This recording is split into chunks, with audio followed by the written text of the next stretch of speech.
بسم اللہ الرحمن الرحیم۔ سیدنا عبداللہ بن عمر رضی اللہ عنہ کہتے ہیں، نبی کریم صلی اللہ علیہ وسلم نے فرمایا، میرا حوض مہینے کی مسافت کا ہے، پانی اس کا دودھ سے زیادہ سفید اور مشک سے زیادہ خوشبودار ہے، اور آب خورے پینے کے برتن جیسے جام پیالہ وغیرہ اس کے ایسے ہیں جیسے آسمان کے ستارے۔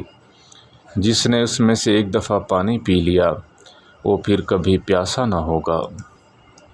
حضرت ابو ہریرہ رضی اللہ تعالیٰ عنہ بیان کرتے ہیں، رسول اللہ صلی اللہ علیہ وسلم نے فرمایا، مجھے حکم دیا گیا ہے میں لوگوں میں جنگ کروں جب تک وہ لا الہ الا اللہ کہیں، تو جس نے کہہ دیا اس نے اپنی جان اور اپنا مال مجھ سے محفوظ کر لیا، مگر جان و مال کے حق کے بدلے اس کا حساب اللہ تعالیٰ پر ہے۔ حضرت عبداللہ بن عمر بن عاص رضی اللہ عنہما سے روایت ہے، ایک دن ایک آدمی نے نبی کریم صلی اللہ علیہ وسلم سے پوچھا، کون سا اسلام بہتر ہے؟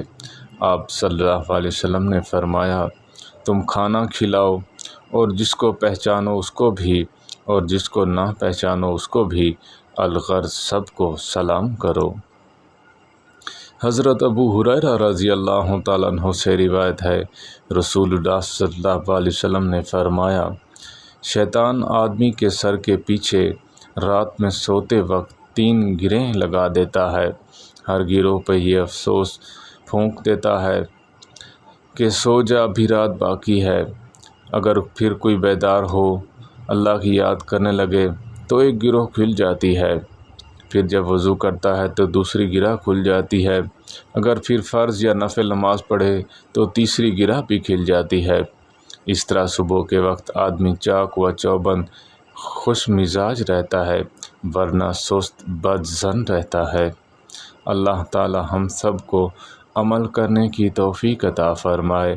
وآخر دعوانا ان الحمد للہ رب العالمین۔